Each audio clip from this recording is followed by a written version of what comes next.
Haryana news देख रहे हैं आप, मैं हूं आपके साथ केशव कुमार। कहते हैं कि राजनीति में सब कुछ अस्थायी होता है। अगले पल और अगले मोड़ पर क्या कुछ हो जाए किसी को कोई खबर नहीं, कोई भनक नहीं, कोई अंदाजा नहीं और कोई अनुमान भी नहीं। कुछ ऐसा ही हरियाणा में राज्यसभा चुनाव को लेकर जो समीकरणें बन रही हैं उसे देखते हुए लग रहा है कि कहावत बिल्कुल सही है, क्योंकि जब तक भाजपा और कांग्रेस मैदान में थे बात बराबर बराबर की थी, लेकिन तीसरे उम्मीदवार के चुनावी मैदान में कूदते ही बात जो है वो अब अटपटी होने लग गई है, क्योंकि अंकों का गणित अब इधर से उधर जाने की प्रबल संभावनाएं हैं और इसी संभावनाओं के चलते कांग्रेस पार्टी बाड़ेबंदी में लग गई है अपने विधायकों की। अंदरूनी सूत्रों के हवाले से खबर आ रही है कि जो विधायक हैं वो छत्तीसगढ़ की राजधानी रायपुर शिफ्ट किए जा सकते हैं और कुछ विधायकों को राजस्थान की राजधानी जयपुर भी लेकर जाया जा सकता है। क्योंकि छत्तीसगढ़ और राजस्थान दोनों जगह पर कांग्रेस पार्टी की सरकारें हैं, इसलिए वो जगह सबसे सुरक्षित किले के रूप में हो सकती है उन विधायकों के लिए। लेकिन ये खरीद फरोख्त, दौड़ भाग, जोड़ा तोड़ी कब तक चलती रहेगी और क्या वाकई तीसरा उम्मीदवार आने के बाद कांग्रेस के विधायकों की मुश्किलें थोड़ी सी बढ़ गई हैं और कांग्रेस की भी टेंशन थोड़ी सी बढ़ गई है। बात करेंगे इस मुद्दे पर, उससे पहले रिपोर्ट देखिए, पूरे मुद्दे को समझिए।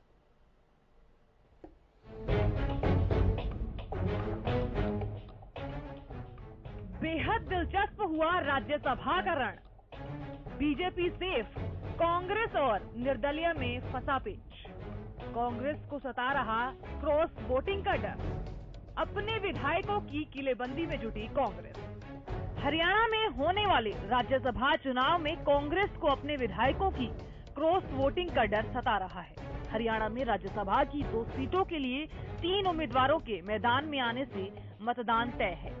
ताजा हालात और हरियाणा के पुराने अनुभव के मद्देनजर कांग्रेस अपने विधायकों को इकट्ठा करने में जुट गई है।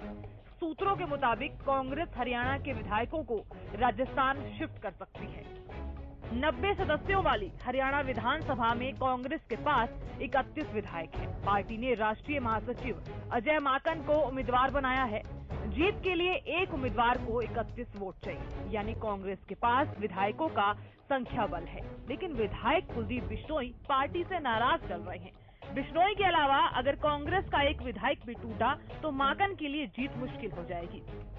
उधर बीजेपी और कांग्रेस के एक उम्मीदवार के अलावा नामांकन दाखिल करने के अंतिम दिन जेजेपी के समर्थन से मीडिया उद्यमी कार्तिकेय शर्मा ने निर्दलीय पर्चा भर दिया। कार्तिकेय शर्मा के पिता विनोद शर्मा हुड्डा सरकार में मंत्री रह चुके हैं। इसके साथ ही वो हुड्डा के करीबी कुलदीप शर्मा के दामाद भी हैं।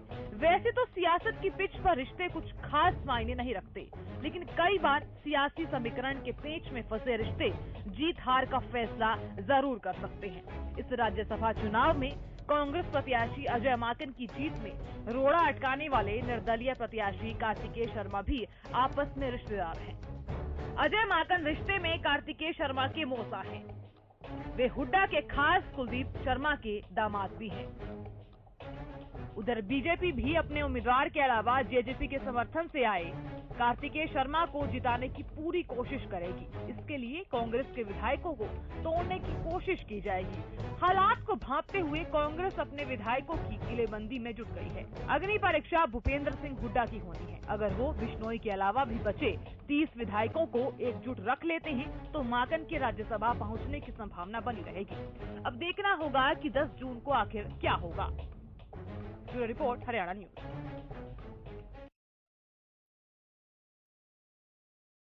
बड़ा सस्पेंस तो इसी बात के ऊपर है कि जो कांग्रेस पार्टी लगातार ये दावा कर रही है कि हमारे पास 31 नहीं बल्कि 31 से ज्यादा वोट हैं, तो वो आखिरकार आंकड़ा जो है सुरक्षित किस तरह से रख पाएगी। सेंधमारी से बचना भी एक बड़ी चुनौती है कांग्रेस पार्टी के लिए।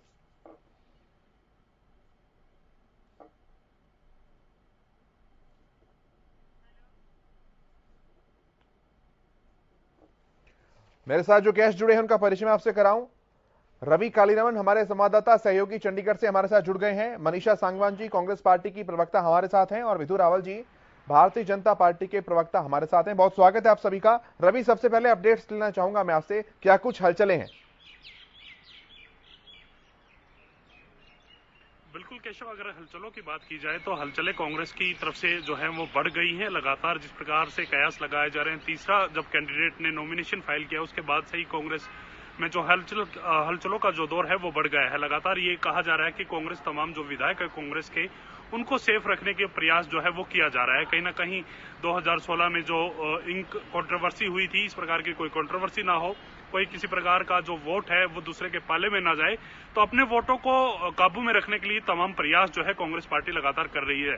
तो सूत्रों की अगर माने तो कांग्रेस पार्टी तमाम जो विधायक हैं हरियाणा कांग्रेस के, उनको कहीं बाहर शिफ्ट करने का प्लान बना रही है। राजस्थान उनको शिफ्ट किया जा सकता है, इसके साथ साथ कुछ एक विधायकों को छत्तीसगढ़ के रायपुर शिफ्ट किया जा सकता है। ऐसा सुनने में आया है कि सुबह 10 बजे तमाम जो कांग्रेस के विधायक हैं उनको यहां से ले जाया जाएगा और कहीं ना कहीं अलग अलग जगहों पर शिफ्ट किया जाएगा। तमाम जो विधायक हैं एक जगह शिफ्ट ना करके बल्कि 2 जगह भी शिफ्ट किए जा सकते हैं। ऐसी जो चर्चाएं हैं वो चंडीगढ़ के राजनीतिक गलियारों में है। और ऐसे में कहीं ना कहीं मैं जिक्र करना चाहूंगा केशव, कहीं ना कहीं जिस प्रकार से कांग्रेस तीसरे कैंडिडेट के आने से थोड़ी सी घबराई हुई नजर जरूर आती है। और ऐसे में कहीं ना कहीं उनके सामने सबसे बड़ी चुनौती यही है कि उनकी जो क्रॉस वोटिंग का जो डर है वो कहीं रियल में ना जो है हो जाए, क्रॉस वोटिंग ना हो जाए। तो इसके चलते तमाम जो प्रयास हरियाणा कांग्रेस की तरफ से किए जा रहे हैं। कुलदीप बिश्नोई को लेकर क्या कुछ खबरें हैं रवि?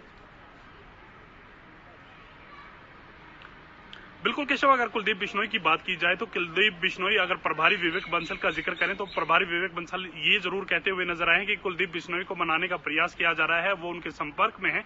और जहां तक सूत्रों की माने तो कुलदीप बिश्नोई जो है वो कहीं ना कहीं कांग्रेस का जो गेम है वो पलट सकते हैं। तो ऐसे में कहीं ना कहीं चर्चाएं इस बात की हैं। कुलदीप बिश्नोई उदयवान के प्रदेश अध्यक्ष बनाए जाने के बाद से ही नाराज हैं। हम सबने देखा है कि उन्होंने ट्वीट कर अपनी नाराजगी जताई थी। फिर राहुल गांधी से मिलने का समय मांगा गया था, राहुल गांधी से उनको मिलने का समय तक नहीं मिला। तो ऐसे में कहीं ना कहीं वो नाराज जरूर हैं और उसके चलते हरियाणा कांग्रेस को उसका खामियाजा भुगतना पड़ सकता है। अगर बात सिर्फ कुलदीप बिश्नोई की करें तो 31 जो विधायक जो हैं कांग्रेस के पाले में है कुलदीप बिश्नोई समेत, अगर कुलदीप बिश्नोई अगर उनके साथ नहीं आते तो भी कहीं ना कहीं बाकी के जो 30 विधायक हैं, 30 विधायक एकजुट होकर वोट करते हैं तो कांग्रेस जो है अपने कैंडिडेट को राज्यसभा भेजने में कामयाब हो सकती है। अब बात यह है केशव, जिस प्रकार से हमने कल हरियाणा न्यूज से कुछ एक विधायकों ने खास बातचीत की थी, खासकर मैं जिक्र करना चाहूंगा नीरज शर्मा का। उन्होंने साफ तौर पे कह दिया था कि बारी बारी होता है और घर का होता है। तो ऐसे में कहीं ना कहीं इस प्रकार की स्थिति जो कांग्रेस के सामने है वो इन तमाम जो बयानबाजी जो कांग्रेस के विधायक हैं उनके द्वारा जो दी जा रही है अजय माकन को लेकर, तो उससे चिंतित जरूर नजर आ रहे हैं केशव। ठीक है, मनीषा सांगवान जी के पास में आ रहा हूं, फिर विधु रावल जी के पास आता हूं। मनीषा सांगवान जी, क्या वाकई तैयारियां हैं विधायकों को छत्तीसगढ़ और राजस्थान लेकर जाने की? जी, ये सब अफवाहें हैं और कांग्रेस का परिवार एकजुट रहेगा और हम अजय माकन जी को राज्यसभा में भेजेंगे। क्योंकि विवेक बंसल जी ने इस बात की पुष्टि की है कि कुछ विधायकों को हम जयपुर भी ले जा सकते हैं, वो ट्रेनिंग पर्पस बोल रहे हैं, इसलिए मैं पूछ रहा हूं मैम। वो ट्रेनिंग पर्पस के लिए जा सकते हैं पर राज्यसभा के चुनाव से उसका कोई लिंक नहीं है। तो ट्रेनिंग जैसा मैंने कहा, ये केवल अफवाहें हैं। हाँ। अफवाहें फैलाई जा रही हैं। तो ट्रेनिंग किस चीज की दे रहे हैं मैम, अगर मैं सवाल पूछूं तो? ले जाया जा सकता है, ऐसा मैंने नहीं कहा कि ले जा रहे हैं, आपने ही कहा। ठीक है, मतलब कंफर्मेशन नहीं है। रहेंगे नहीं, सब चंडीगढ़ में ही रहेंगे। सब चंडीगढ़ में है, तो सबके सब विधायक एक साथ हैं, आप ये बात कह रही हैं? बिल्कुल बिल्कुल, कांग्रेस का परिवार एकजुट है। ठीक है, कुलदीप बिश्नोई को लेकर कुछ बातें जो चल रही थी उसको न्यूट्रलाइज करने की कुछ कोशिश हुई मैम, या अभी सिचुएशन वही है? कुलदीप बिश्नोई जी कांग्रेस के सच्चे सिपाही हैं और वो कांग्रेस परिवार में ही हैं, ये आपको पता चल जाएगा। चलिए रावल साहब, सब सेफ है वहां पर?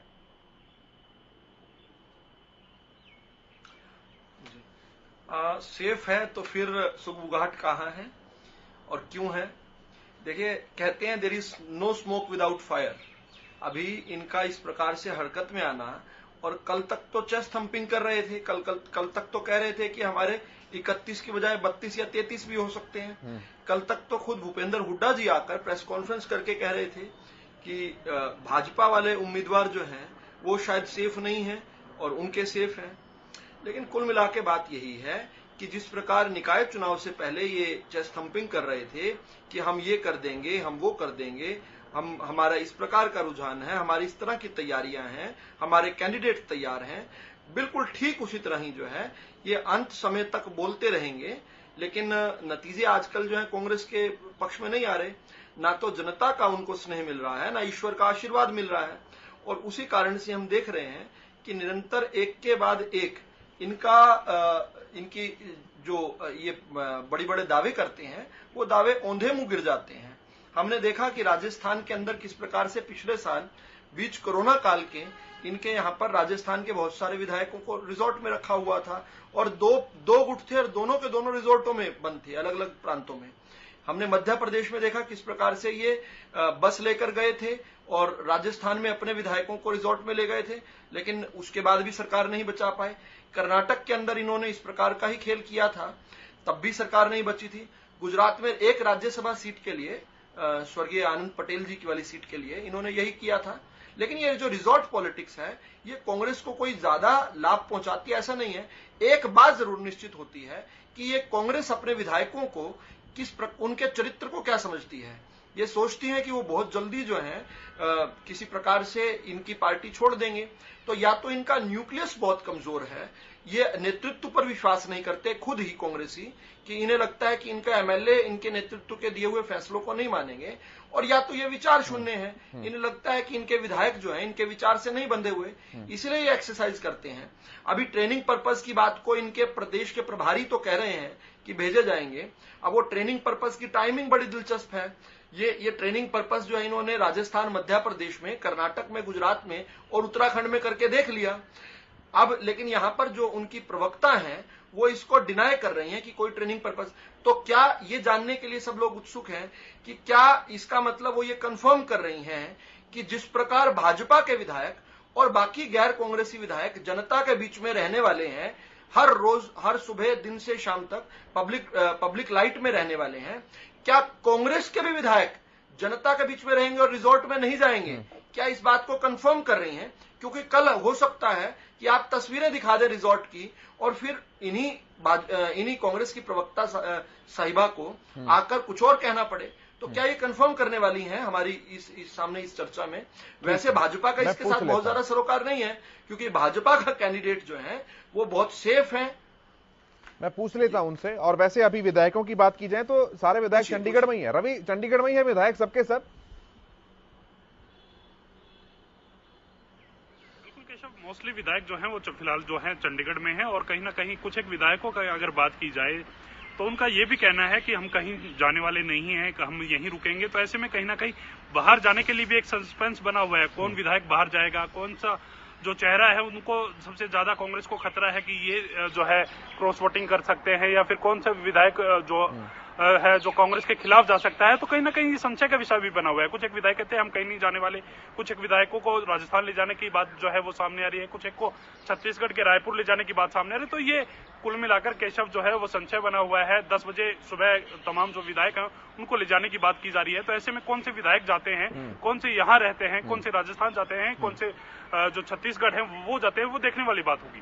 अच्छा, ये क्राइटेरिया क्या होगा इस चीज का कि कौन जयपुर जा रहा है और कौन छत्तीसगढ़ जा रहा है? मतलब नजदीक कौन और दूर कौन?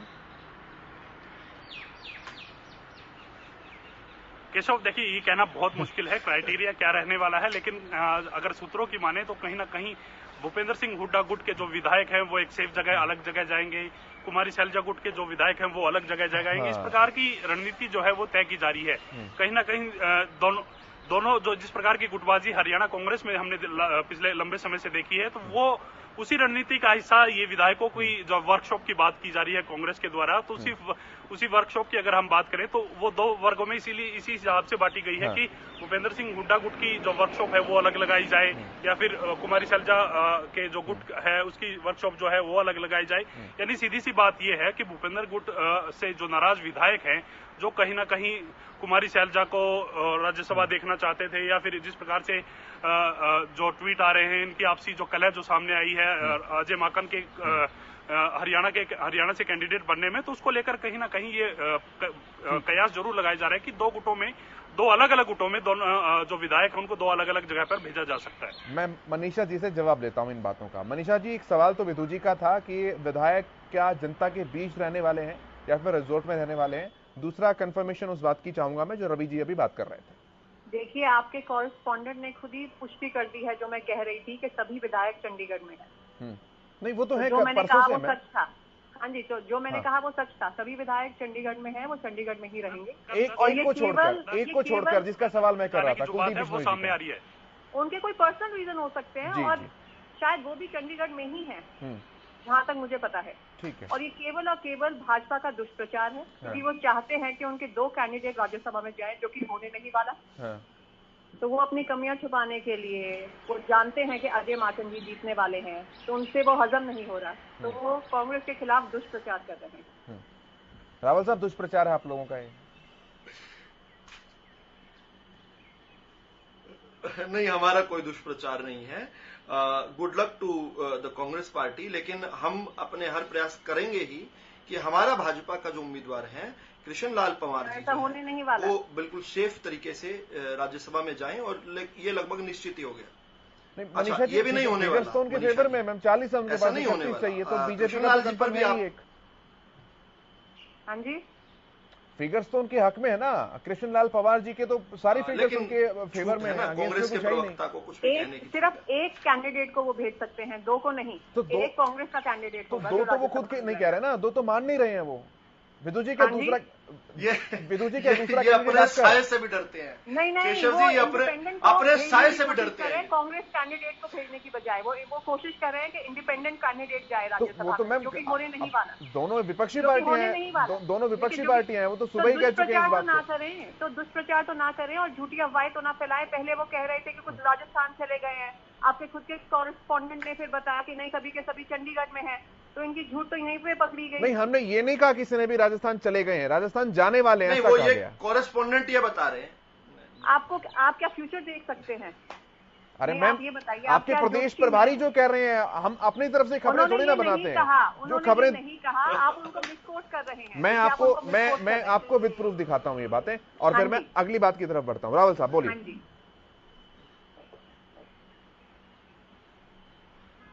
देखिए, मुझे लगता है कि कांग्रेस इतनी ज्यादा आशंकित है, अपने खुद के साय से भी इनको शंकाएं हो रही हैं।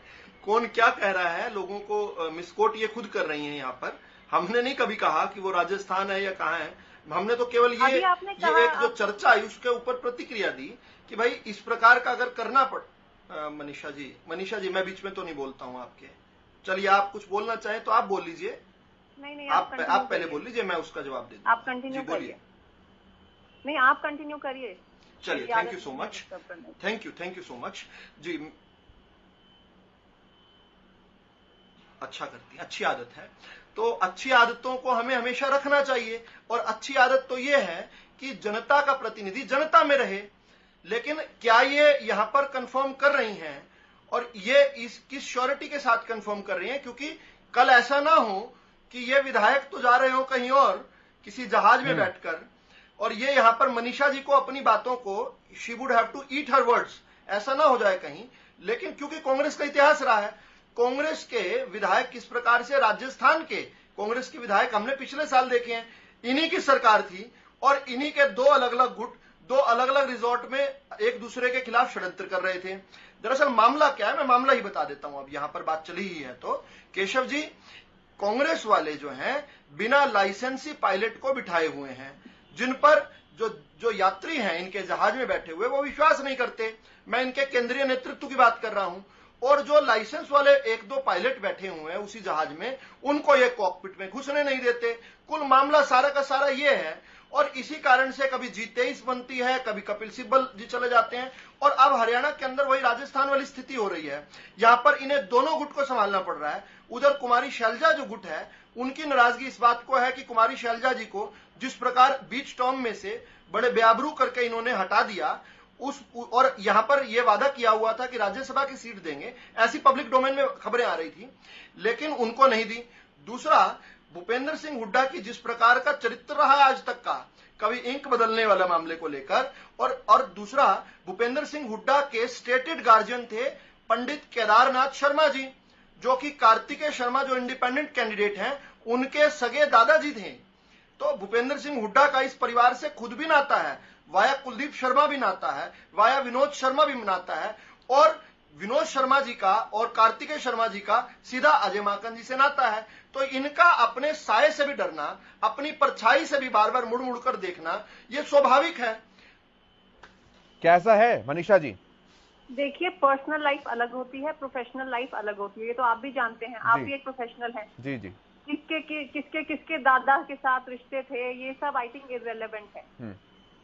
और रही बात गुटबाजी की, कुछ दिनों पहले अरविंद शर्मा जी ने खट्टर साहब के खिलाफ एक बयान दिया था, तो क्या भाजपा में गुटबाजी नहीं है? क्या पूरी भाजपा एकजुट है? नहीं, गुटबाजी सभी पार्टियों में होती है, ये कांग्रेस स्पेसिफिक नहीं है। आप इस बात को लेकर के एक्सेप्ट करेंगे अगर उसमें गुटबाजी है तो आप अपनी गुटबाजी को भी स्वीकार कर रही हैं? क्या कांग्रेस में भी गुट है? मैंने ये नहीं कहा। ये अपनी कमियां छुपाने के लिए दूसरों के बारे में बात करते हैं। क्या इनकी पार्टी में कमियां नहीं है? नहीं, आप और मैं शुरू से ही कह रही हूँ, कांग्रेस के सभी विधायक मीठा मीठा गप और कड़वा कड़वा थू। हाँ जी। नहीं, सवाल इस बात को लेकर है, कैप्टन अजय यादव कल ट्वीट करते हैं और उनका यह कहना है कि 10 राज्यसभा सीटों में से किसी एक की हकदार कुमारी शैलजा जी बनती थी, तो कुमारी शैलजा के जो समर्थक विधायक है मैम, उनमें नाराजगी तो होगी ना कहीं। देखिए, सभी को तो राज्यसभा कैंडिडेट नहीं बनाया जा सकता ना कहीं तो हार्ट बर्न होगा। एंड दैट वाज वो उनका पर्सनल ओपिनियन था। पर्सनल ओपिनियन तो था, लेकिन तो मैं किसी के पर्सनल ओपिनियन पे कमेंट नहीं कर सकती। मैं केवल और केवल अपनी पार्टी की लाइन आपको बता सकती हूँ। सबके सभी उम्मीदवार चंडीगढ़ में हैं और और कांग्रेस का परिवार एकजुट है। जिस तरह से किसी की अजय माकन जी राज्यसभा, जिस तरह से किसी की स्टेटमेंट को आप पर्सनल बता रही हैं, तो राइट टू वोट भी तो एमएलए का पर्सनल अधिकार है ना। अगर वो इधर से उधर कर दिया तो परेशानी खड़ी हो जाएंगी ना मैम, इसलिए मैं क्वेश्चन कर रहा हूँ बार बार। देखिए, ये हाइपोथेटिकल आप क्वेश्चन कर रहे हैं, ऐसा नहीं होने वाला मैम। ये प्रेडिक्शन बेस्ड नहीं है, ये कैलकुलेशन बेस्ड है। 2016 में ऐसा हुआ है राज्यसभा चुनाव के अंदर, और उसी के बिहाफ पे मैं क्वेश्चन कर रहा हूँ आपसे। 2016 में हो गया होगा, हम 2022 की बात कर रहे हैं। 5 साल 6 साल हो चुके हैं उस बात को। चलिए ठीक है, मैं विदु जी ठीक है, मैं विदु जी के पास आ रहा हूँ। विदु जी करिए सवाल जी। एक सवाल मुझे पूछना था, एक सवाल मुझे पूछना था जी। मेरा सवाल था कि जब आपने हरियाणा के ही एक व्यक्ति रणदीप सुरजेवाला जी को राज्यसभा की आपने उनको भेजना ही था, तो रणदीप सुरजेवाला को राजस्थान से क्यों, हरियाणा के और कहीं दिल्ली वाले को हरियाणा से क्यों? आसान तो ये होता कि रणदीप सुरजेवाला जी, अगर कांग्रेस इतना ही एक यूनाइटेड हाउस है तो रणदीप सुरजेवाला जी को हरियाणा से लेकर आते। लेकिन ये रणदीप सुरजेवाला जी को किस प्रकार से राजस्थान भेजा? क्या ये अपने आप में मोहर नहीं लगाता कि कांग्रेस के लोग आशंकित हैं कि इनके एमएलए इनके नेतृत्व की बात नहीं मानते हुए अपने अंतरात्मा की आवाज सुनने वाले हैं? और वो अंतरात्मा की आवाज क्या है कि जो पार्टी धारा 370 अनुच्छेद 370 को तोड़ने के खिलाफ खड़ी हो जाती है, वो तोड़ने नहीं देती है। जो पार्टी इस देश के अंदर अपना सब कुछ लुटाकर आए हुए पीड़ित जो हैं, माइनॉरिटीज, चाहे पाकिस्तान की, अफगानिस्तान की, बांग्लादेश की, उनके खिलाफ खड़ी हो जाती है। जो पार्टी एक 1 नेशन 1 टैक्स के खिलाफ खड़ी हो जाती है, आम जन के खिलाफ खड़ी हो जाती है, कोरोना में लोगों को भड़काती है, वैक्सीन के प्रति हतोत्साहित करती है, चीन के पक्ष में प्रोपोगेंडा करती है, उनके साथ एमओयू साइन करती है, तो शायद एमएलए जो हैं इनके नेतृत्व की बात ना माने। क्या ये आशंकित है? क्या इनका कोई गिल्ट है? क्या इनका कोई सेल्फ गिल्ट निकल कर आ रही है क्या बाहर? ठीक है, मैं जवाब लेता हूं इस बात का। मनीषा जी। हाँ जी, वो सवाल कर रहे हैं आपसे। तो मैं भी इनसे पूछना चाहूंगी, 2011 में इन्होंने स्मृति ईरानी जी को गुजरात से भेजा, जबकि वो महाराष्ट्र में रहती थी, तो क्या ये भी आशंकित थे? ये एक नॉर्मल रूटीन की बात है कि एक कैंडिडेट को किसी भी स्टेट से फील्ड किया जा सकता है।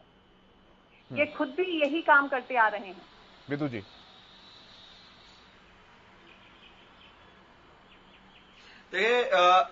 भाजपा ने अगर हरियाणा के अंदर पिछली बार दुष्यंत गौतम जी को यहां पर भेजा था, वो ये देखकर भेजा था कि यहां पर हरियाणा से कोई कैंडिडेट नहीं था, लेकिन हरियाणा से कोई कैंडिडेट हो और उसको दूसरी जगह पर भेजा जाए।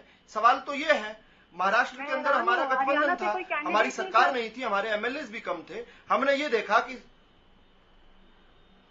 पिछली बार हरियाणा से कोई कैंडिडेट नहीं था मैडम हमारा, आप चेक कर लीजिए। पिछली बार हरियाणा से कोई कैंडिडेट हमारे नहीं थे, हमारे दुष्यंत गौतम जी थे। नहीं, आपने किसी को उठने नहीं दिया। ये किस प्रकार से आप बहस को घुमा रही हैं? ये एक सिलेक्शन की गई। एक मिनट मनीषा जी, अरे आप तो तानाशाह के सरताज हैं, आप तानाशाह के सरताज हैं मैडम, और फिर आप बीच में बोल रही हैं। आप खुद बोलती हैं कि मैं बीच में नहीं बोलती, फिर आप यहाँ पर बोल रही हैं। ठीक है सर, समय की कमी है, मैं फाइनल कमेंट ले रहा हूँ एक बार। वन मैन शो की बात, without any interruption final comment ले रहा हूँ मैं। फाइनल कमेंट एक बार वन मैन शो क्लियर कर, वन मैन शो। ठीक है मनीषा जी, मैं वापस मैं आऊंगा आपके पास। मैं फाइनल कमेंट ले रहा हूँ इस बार। One man show. ठीक है, मैं फाइनल कमेंट ले रहा हूं विदु जी जल्दी 1900 चलिए बता देता हूं बताओ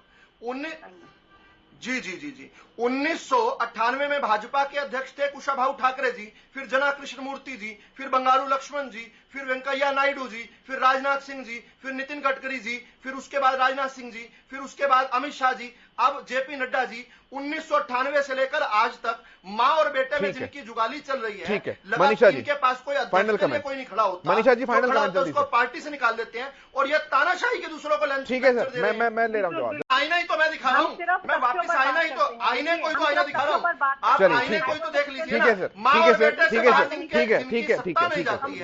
समय की घड़ी की सुई मुझे इजाजत नहीं दे रही कि मैं आगे प्रोग्राम को बढ़ाऊं। बहरहाल बहुत शुक्रिया आपका विदु जी, मनीषा जी, रवि, इस चर्चा में जुड़ने के लिए, बातचीत जानकारी साझा करने के लिए बहुत धन्यवाद, बहुत शुक्रिया। मेरे साथ इस कार्यक्रम में इतना ही, लेकिन खबरों का सफर